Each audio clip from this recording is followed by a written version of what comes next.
Salut les pilotes, bonjour à tous. Une petite vidéo format court pour vous présenter comment sont organisés les cours sur la plateforme de formation GoodPilot. Donc on va aller sur le navigateur internet, sur la formation GoodPilot qui est en accès libre. Vous avez accès à cette formation si vous allez sur le site goodpilot.fr. Vous voyez ici, c'est un extrait de la formation qui est encore une fois organisé par module. Dans chaque module, il y a une sélection, un cours par exemple pour le module atterrissage qui est le cours atterrissage par vent de travers.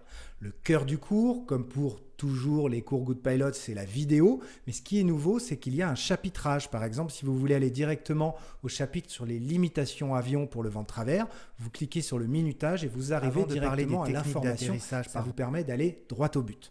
Un peu plus bas, avec un accès facile, la fiche de synthèse que vous pouvez visionner en mettant en plein écran.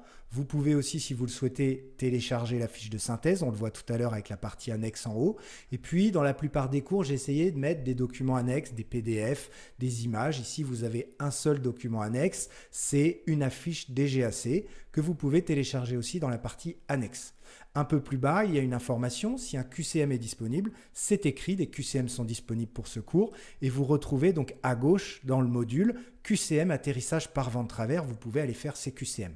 On va regarder en haut les différents onglets. Prise de notes, c'est un espace personnel où vous pouvez prendre des notes et enregistrer des notes que vous allez retrouver sur ce cours en particulier. Annexe, ça vous permet de télécharger les annexes qui sont dans ce cours, la fiche de synthèse et la fiche DGAC que nous venons de voir. Et puis la partie commentaires, c'est pour poser des questions. Vous posez une question, moi j'y réponds.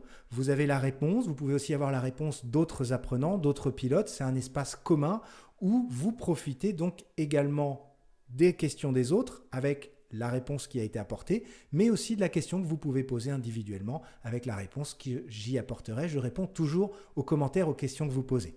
Vous l'avez vu en bas du cours, il y a une petite case « J'ai terminé cette leçon ». Ça vous permet un suivi personnalisé du cours. Lorsque vous considérez que vous avez terminé ce cours, c'est vraiment un choix personnel, vous cochez cette case et ça vous permet de savoir qu'il est vu pour ne pas revenir dessus avec le côté un peu hésitant, est-ce que j'ai vu ou pas vu cette leçon? On va considérer qu'on n'a pas vu le cours, donc on ne va pas le cocher, on va aller directement sur les QCM. Le logiciel, vous le voyez, vous rappelle, attention, vous n'avez pas terminé cette leçon. Oui, je sais, mais je la quitte quand même parce que je vais aller voir les QCM. Et si on commence le quiz, vous retrouvez un ensemble de questions. Comme tous les QCM, il faut sélectionner la réponse que vous pensez la bonne. Dans la plupart des QCM, il faut avoir 75% de bonnes réponses pour le valider. Et une fois qu'il est validé, vous avez accès à la correction, c'est-à-dire en vert les bonnes réponses, en rouge les mauvaises, et des explications qui vont vous permettre de comprendre pourquoi c'est telle bonne réponse ou telle mauvaise réponse. Voilà, c'est la présentation du site de la plateforme de formation GoodPilot. Encore une fois, vous pouvez avoir accès à une sélection du contenu pour l'essayer, voir un peu à quoi ça ressemble. Si vous avez des questions, allez dans l'onglet Contact du site goodpilot.fr, j'y répondrai avec plaisir. Sinon, je vous souhaite de très bons vols et je vous dis à bientôt pour une prochaine vidéo ou un format court. Salut!